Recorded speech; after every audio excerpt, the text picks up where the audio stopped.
বন্ধুরা, travel with অমিতারা চ্যানেলে আমার একটা নতুন বাস জার্নি ভিডিও নিয়ে চলে এসেছি।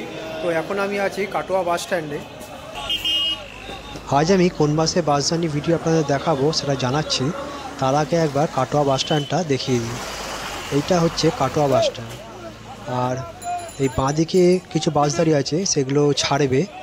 এখানে নিয়ম হচ্ছে যেসব বাসগুলো ছাড়ার টাইম হয়ে যায় সেগুলো বাঁদিকে এসে দাঁড়ায়, তারপরে এখান থেকে ছাড়ে। আর ডান দিকে যেসব বাস দাঁড়িয়ে আছে দেখাচ্ছি আপনাদের, ওই যে অনেক বাস দাঁড়িয়ে আছে দেখতে পাচ্ছেন, আরও আছে অনেক বাস। এই বাসগুলো হচ্ছে বলতে পারেন রেস্টে আছে, যখন ছাড়ার টাইম হবে তখন ওই বাঁদিকে চলে যায়। আর এই যে সোজা যে রাস্তা দেখছেন এটা দিয়ে বাসগুলো ঢোকে। তো কাটোয়া বাস স্ট্যান্ডটা খুব বড় বাস স্ট্যান্ড না হলেও কিন্তু বলা যেতে পারে এটা জনবহুল বাস স্ট্যান্ড। আর এই বাস স্ট্যান্ড থেকে বিভিন্ন জায়গায় যাওয়ার বাস পাওয়া যায়, যেমন বর্ধমান, মেমারি, কৃষ্ণনগর, বহরমপুর, সিউড়ি, বিভিন্ন জায়গায় যাওয়ার বাস পাওয়া যায়। আসানসোল, দুর্গাপুরেরও বাস এখান থেকে পাওয়া যায়।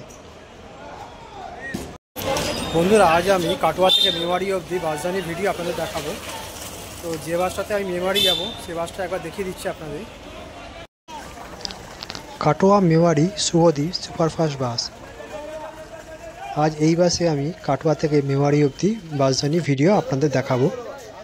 তো বাসটার টাইম টেবিল কী আছে, কাটোয়া থেকে মেমারি যেতে কত কী সময় লাগে, সব কিছুই আমি এই ভিডিওতে আপনাদের জানাবো।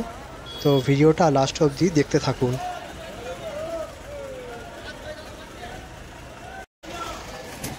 বন্ধুরা, এবার বাসের ভেতরটা একবার আপনাদের দেখিয়ে দিই। যদি অনেক লোক আছে, প্রাইভেসির একটা ব্যাপার আছে, তাও একবার দেখিয়ে দিচ্ছি আপনাদের। এই হচ্ছে বাসের ভেতরটা, 2x2 সিট আছে। আর এই হচ্ছে কেবিন ঘর। আর এখানে বলে রাখি যে ড্রাইভারের পেছনে আমি সিট পাইনি, কারণ ওটা আগে থেকে রিজার্ভ আছে। তো আমি এই সাইড কাটা সিটে গিয়ে বসলাম। তো এখান থেকে ভিডিও আপনাদের দেখানোর চেষ্টা করব। তো ড্রাইভারদা বাস ছেড়ে দিয়েছে। বাসটা এখন ওই বাঁদিকে যেখানটা দেখিয়েছিলাম বাসগুলো দাঁড়ায়, সেখানে গিয়ে 5-10 মিনিট দাঁড়াবে, তারপর ওখান থেকে বাসটা ছাড়বে। তো এখন বাজে 12টা 10, আর এই বাসটা কাটোয়া থেকে ছাড়ার টাইম হলো 12টা 20। এই বাসটা কাটোয়া থেকে মেমারি দুবার আপ ডাউন করে। কাটোয়া থেকে বাসটা ভোর 4টে 20 আর দুপুর 12টা 20-তে ছাড়ে। আর মেমারি থেকে সকাল 9টা 10 আর দুপুর 3টে 40-এ ছাড়ে। বাসটা কাটোয়া থেকে মেমারি প্রায় 2 ঘন্টা 20 মিনিট টাইম নেয়। তো যেহেতু আমি 12টা 20-তে বাসে উঠেছি, তো মেমারি পৌঁছাতে পৌঁছাতে আমার 2:40 বাজবে, যেটা কন্ডাক্টর বলল। আর মেমারিতে কাটোয়া থেকে মেমারি অবধি এই বাসের ভাড়া পড়ে 60 টাকা।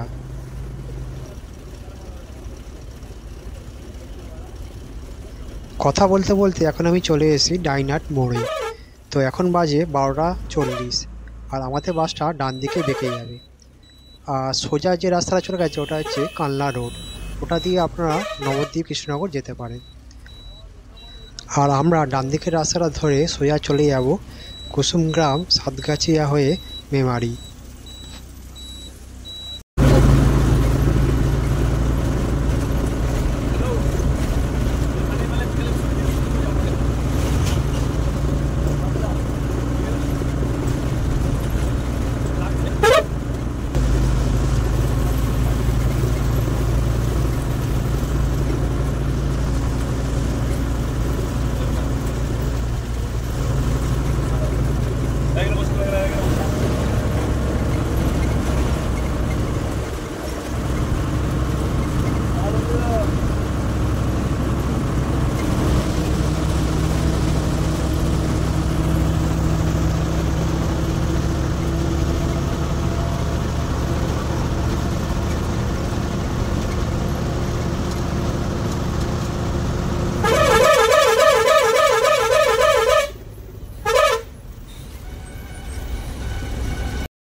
এখন বাজে 1:25 আর আমি চলে এসেছি মালডাঙ্গা। তো এই মালডাঙ্গায় একটা ছোট বাস স্ট্যান্ড আছে, যেটাতে এই বাসটা ঢোকে না, তার পাশেই দাঁড়ায়। আর আমরা তো সোজা চলে যাব কুসুমগ্রাম হয়ে মেমারি। আর ডান দিকে একটা রাস্তা চলে গেছে, যেটাকে মালডাঙ্গা বর্ধমান রোড বলা হয়। এই রাস্তাটা দিয়ে গেলে ভাতার হয়ে বর্ধমান যাওয়া যায়। এই যে দেখা যাচ্ছে, তার পাশেই আছে বাস স্ট্যান্ড। আর এই মালডাঙ্গাতে কিন্তু 5 মিনিটের মতন বাসটা ব্রেক দেয়।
এখন বাজে 1:50 আর আমি চলে এসেছি কুসুমগ্রাম।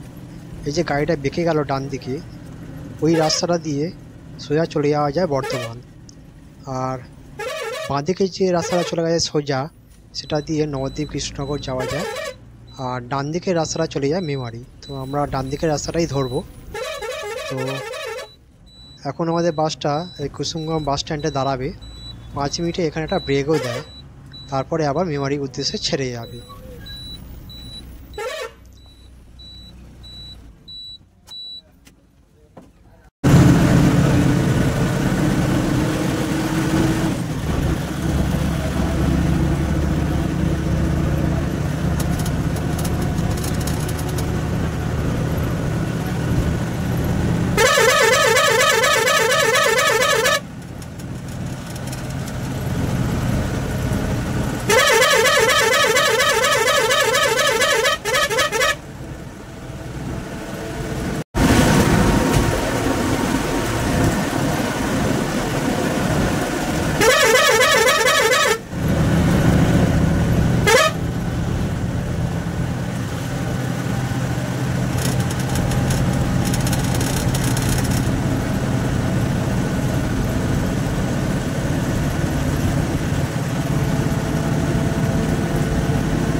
এখন বাজে 2:18 আর আমি চলে এসেছি সাতগাছিয়া।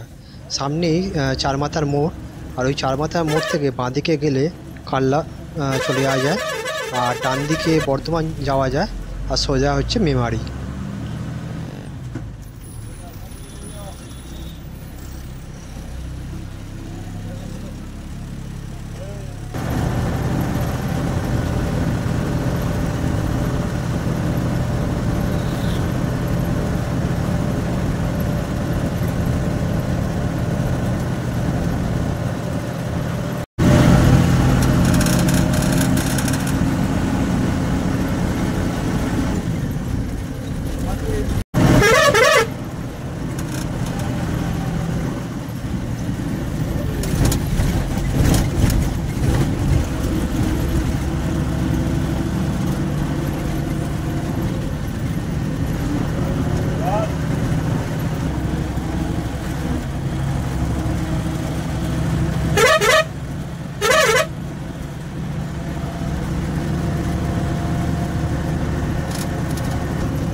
বন্ধুরা, ফাইনালি আমি চলে এসেছি মেমারি বাস স্ট্যান্ড। তো এখন বাজে 2:40। তো বাসটার মেমারি ঢোকার টাইম ছিল 2:40। তো একদম বলা যেতে পারে যে পারফেক্ট টাইমেই বাসটা মেমারি বাস স্ট্যান্ডে ঢুকেছে। তো বাস স্ট্যান্ডটা কেমন লাগলো তো কমেন্ট করে জানাবেন। যদি ভালো লাগে কিংবা খারাপ লাগে দুটোই আমাকে কমেন্ট করে জানাবেন, আর লাইক শেয়ার সাবস্ক্রাইবটা করে দেবেন। ধন্যবাদ।